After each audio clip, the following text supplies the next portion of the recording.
Jangan lupa like, comment, and subscribe guys.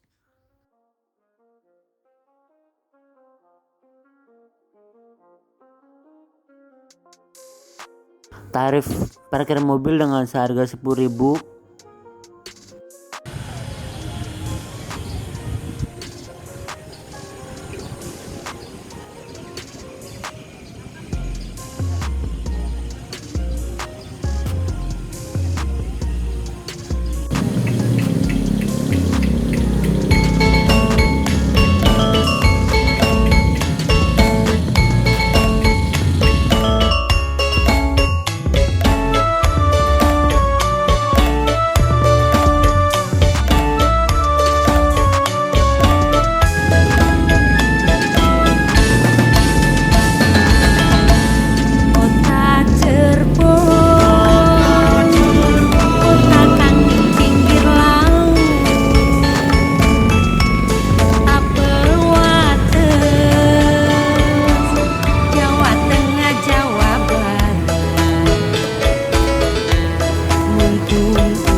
Saya Elang Ayi, salah satu pembantu daripada Keraton Kasepuhan, akan memandu sampai selesai ya.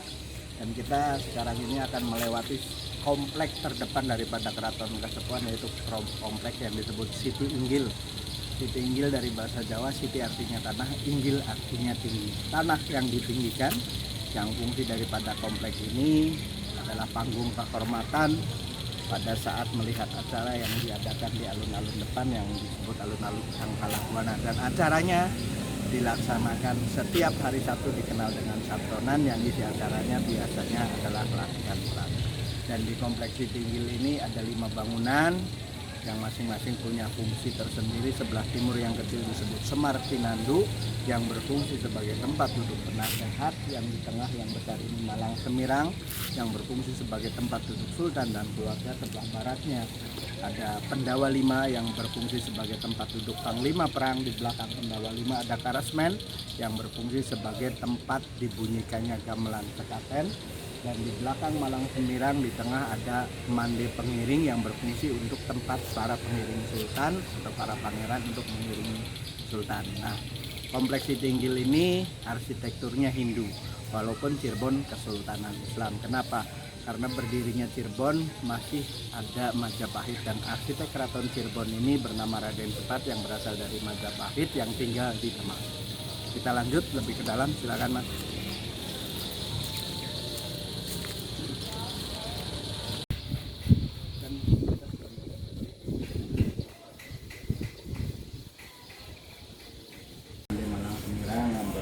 Sebagai tempat duduk sultan dan keluarga, bangunan yang paling besar di kompleks Siti Inggil ini dan punya 20 tiang yang melambangkan 20 sifat ketuhanan. Itu kita lakukan seterusnya. Lantaran ada Pendawa 5 yang berfungsi sebagai tempat duduk panglima perang, bertiang 5 lambang yang berislam. Di sebelah timur ada Semar Pinandu yang berfungsi sebagai tempat duduk penasehat, bertiang 2 yang melambangkan 2 kalimat syahadat. Di belakang Malang Semirang ada Pengiring yang berfungsi sebagai tempat duduk para pangeran untuk mengiringi sultan. Ada 8 tiang, 4 di dalam, 4 di luar. 4 di dalamnya menggambarkan 4 unsur manusia, 4 di luarnya menggambarkan 4 penjuru mata angin. Dan di sebelah Pengiring ada Karasmen yang berfungsi sebagai tempat dibunyikannya gamelan sekaten yang tiangnya juga 8 sama simbolnya dengan pengiring. Dan di belakang pengiring ada sepasang batu peninggalan masa Hindu yang disebut Lingga Yoni yang merupakan simbol bahwa Allah menciptakan segala sesuatunya pastilah berpasangan. Ada siang, ada malam, surga, neraka, laki-laki dan perempuan. Kita lanjut Mas.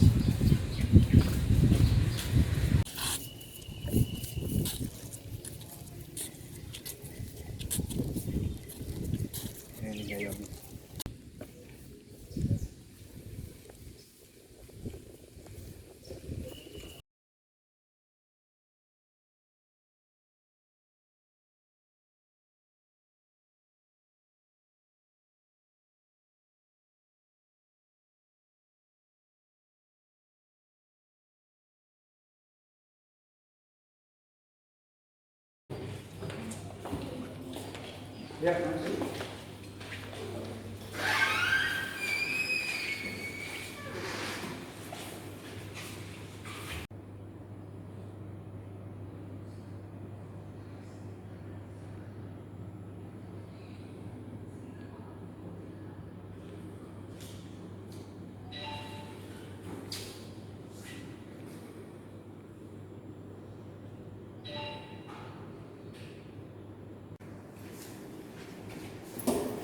Nah, ini Mas, museum barang-barang pusaka peninggalan daripada Keraton Kasepuhan.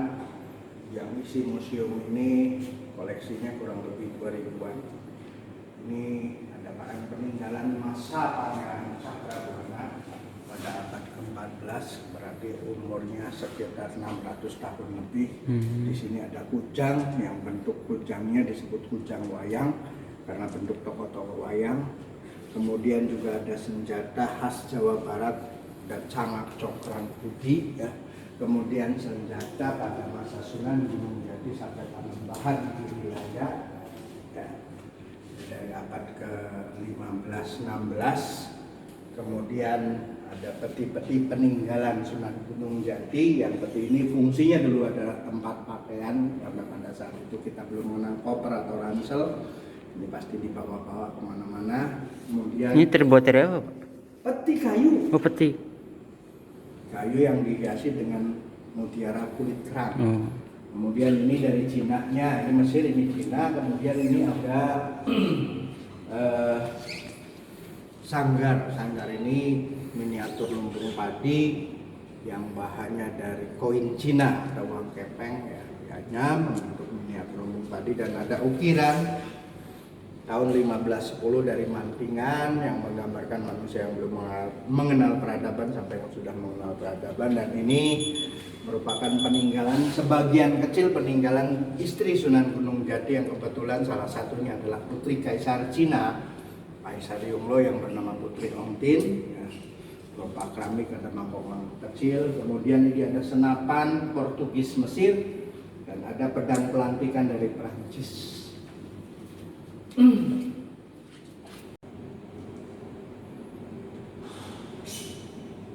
Kereta kencananya yang disebut kereta Singa Barong. Kereta yang dibuat pada tahun 1549, jadi umur kereta ini sudah 470 tahun lebih.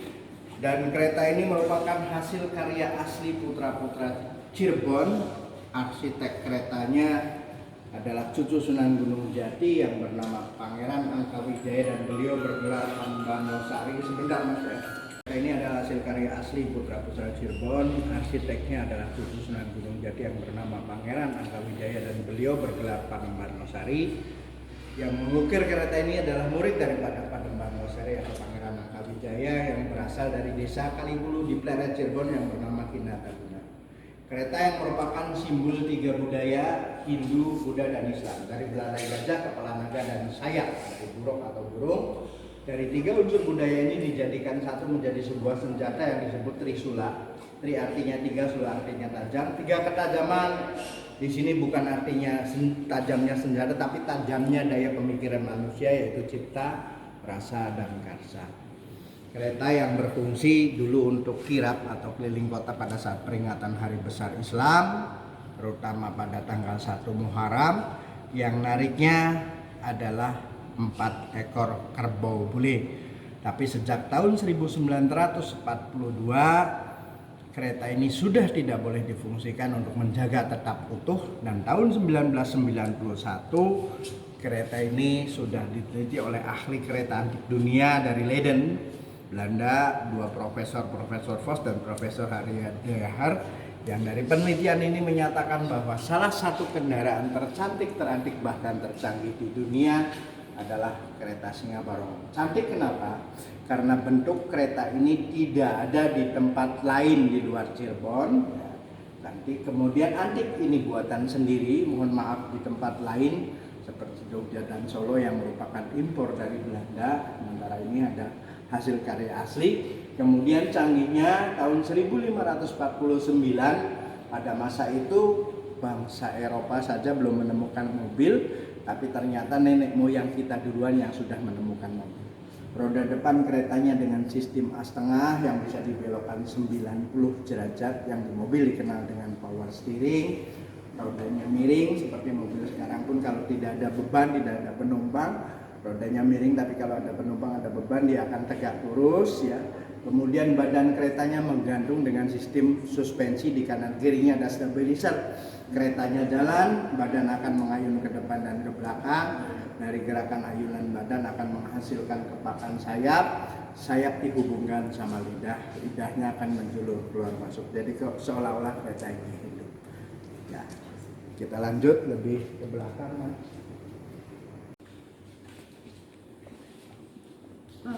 Iya.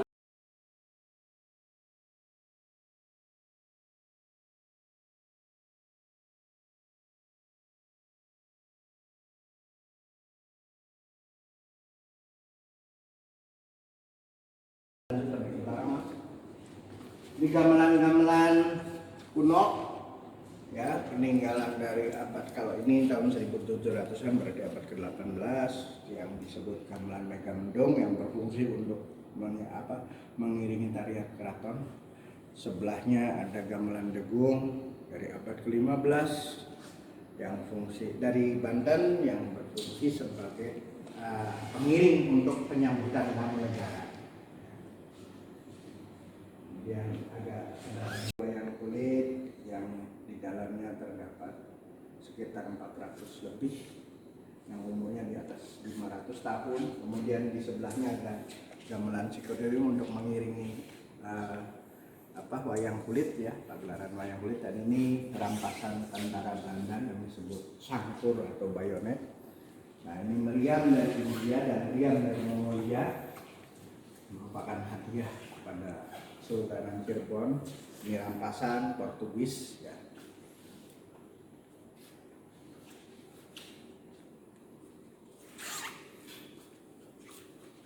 Yang ini dari Portugis, Pak. Ya, rampasan.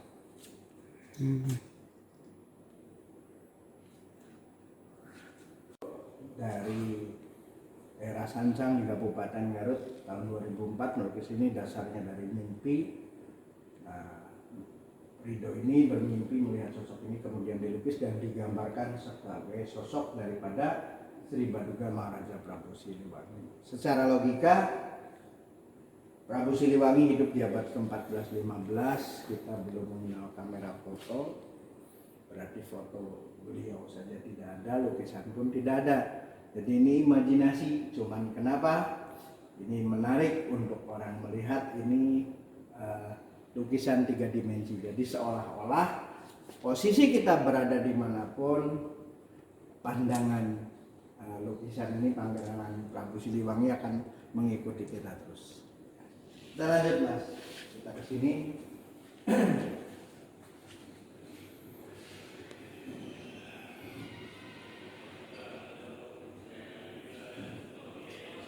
Jempana yang berfungsi untuk putra mahkota, dan sebelahnya ada fungsinya untuk permaisuri. Ini karya Tan Chung Lai, saudagar kaya raya dari Tiongkok ke Cina tahun 1678. Beliau tinggal di Pekalongan, tapi diangkat sebagai salah satu petinggi kesultanan dengan pangkat Tumenggung, akhirnya bergelar Tumenggung Arya Wirajula. Ini dipakai kelambu yang merupakan adat tradisi Cina.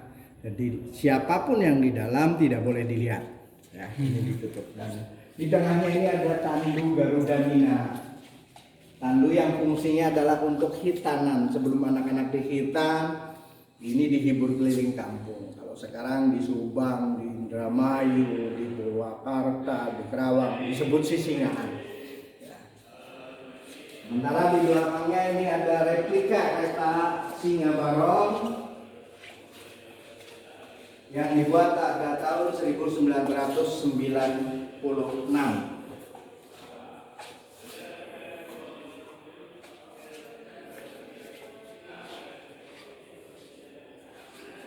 Untuk sekarang nggak pernah digunain, Pak?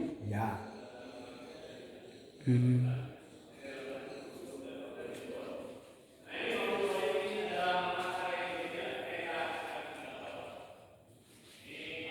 barang-barang peninggalan dari masyarakat yang banyak diserahkan ke pihak keraton untuk dirawat, berupa keris, pegangan segala macam.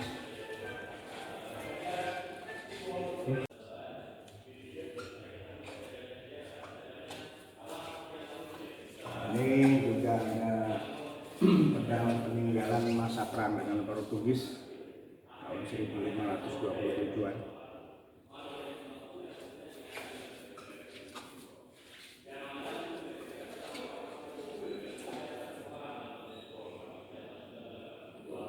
Ada alat tebus Banten, ya,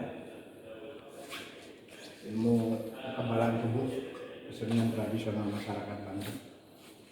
Di bawahnya batu sungai, batu kali yang dibulatkan untuk perang dengan tali diputar, disebut peluru bandil.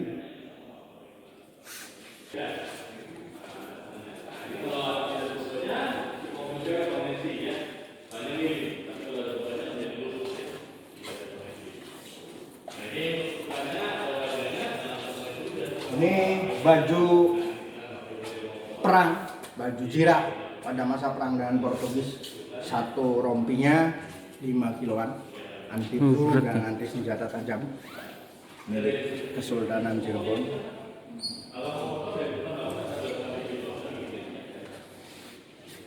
Bentuknya rompi ya itu, Pak? Rompi anti peluru.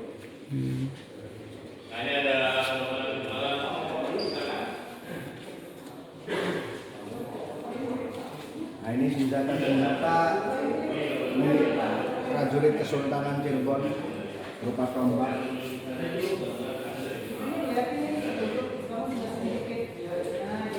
Bentuknya berbagai bentuk, ada trisula, ada catur-sula, ada binisula, ada ekasula.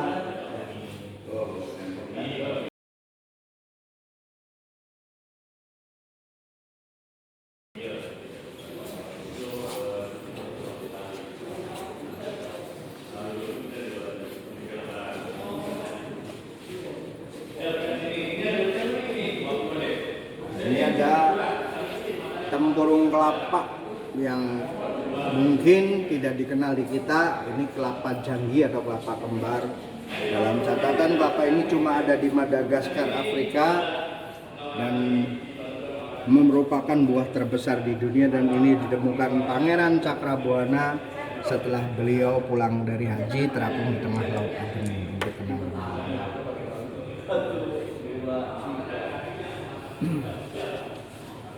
Baju putra putri tahun 1880, kemudian ada perhiasan pengantin juga sama dari tahun 1880 yang bahannya berupa kuningan sari. Kalau Eropa, ya,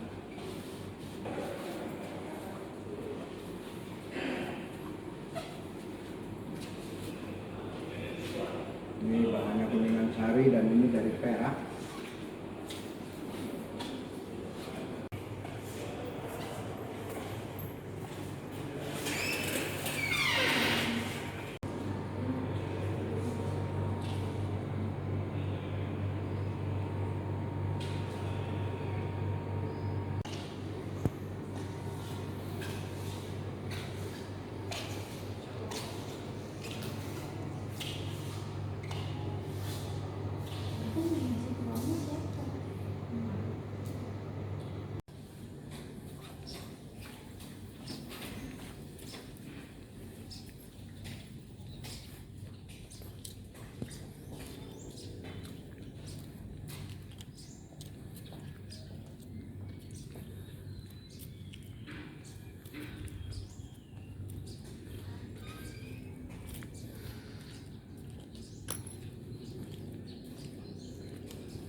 Mulai dari sini aja, Mas.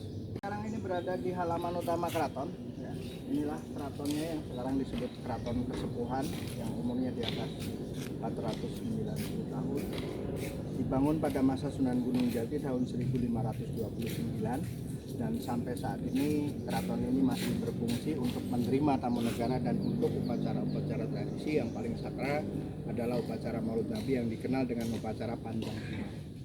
Arsitek keraton ini ada campuran Hindu, Buddha, dan Eropa. Dan di sebelah timur dan sebelah barat ada pintu yang disebut Buk Bacem.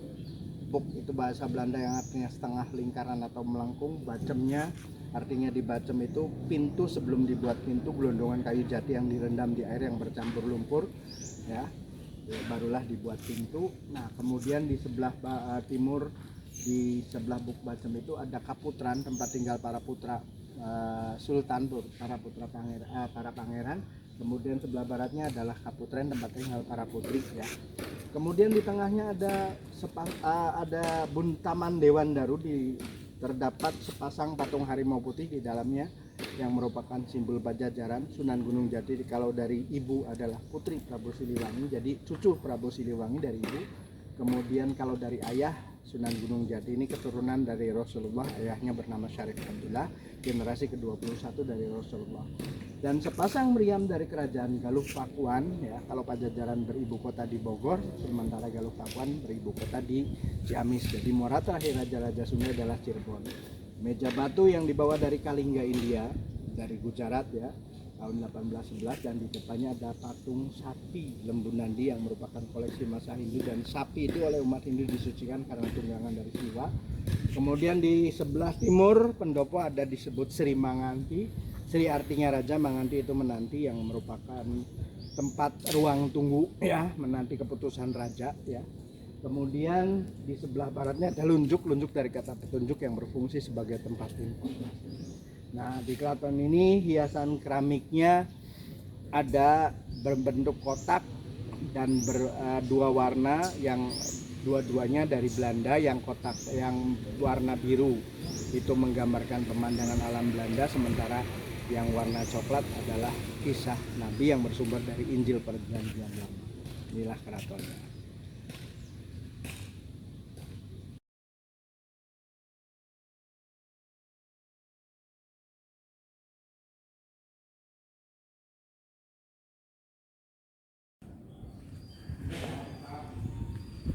Buat apa? Buat apa? Mau dokumentasi.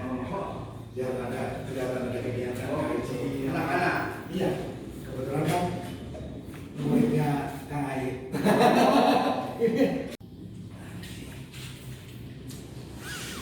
Ini foto Sultan Sepuh 14 almarhum yang wafat pada tahun 2020, Pangeran Arif. Dan ini keramik-keramik yang diceritakan tadi dari Belanda, yang biru menggambarkan pemandangan alam Belanda, yang coklatnya kisah Nabi yang bersumber dari Injil Perjanjian Lama, yang oleh kita tetap dipasang.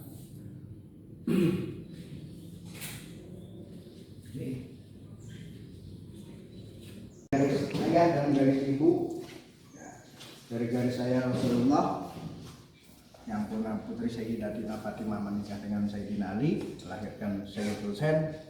Dari Sayyid Husain melahirkan Sayyid Abidin, terus ke Sayyid Muhammad Bakir, Sayyid Jafar Shadiq, sampai ke Syarif Abdullah, Raja Mesir yang menikah dengan putri Prabu Siliwangi, yaitu Nimas Rara Santang, yang atau kemudian bergelar Syarifah Mujaim. Dari pernikahan inilah melahirkan Syekh Syarif Hidayatullah atau Sunan Gunung Jati. Dilahirkan tahun 1448, datang ke Cirebon 1470, diangkat sebagai raja 1479, wafat 1568, 120.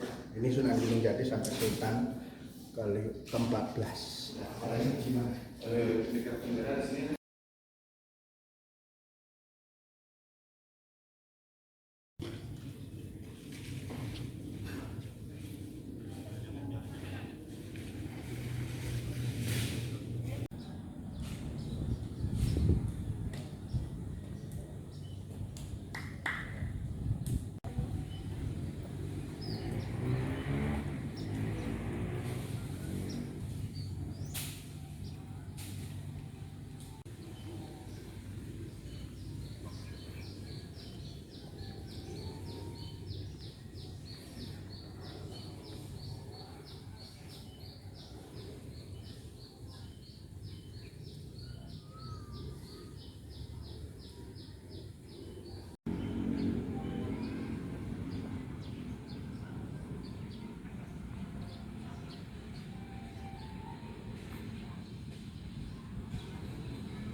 Ini adalah pendopo pengada. Pengada artinya kubeng atau keliling. Bangunan ini adalah untuk pejabat Pancalima. Terdiri dari Demang Dalem, Camat Dalem, Lurah Dalem, Laskar Dalem, dan Kaum Dalem. Bu, namanya siapa, Bu? Saya Ibu Ida Oh, asalnya dari mana, Bu? dari Bandung. Dari Bandung ke sini sengaja atau direncanain, Bu? Sengaja mau ke Jogja lewat sini. Oh, mau ke Jogja. Ya, makasih ya, Bu ya. Enggak. Selamat liburan.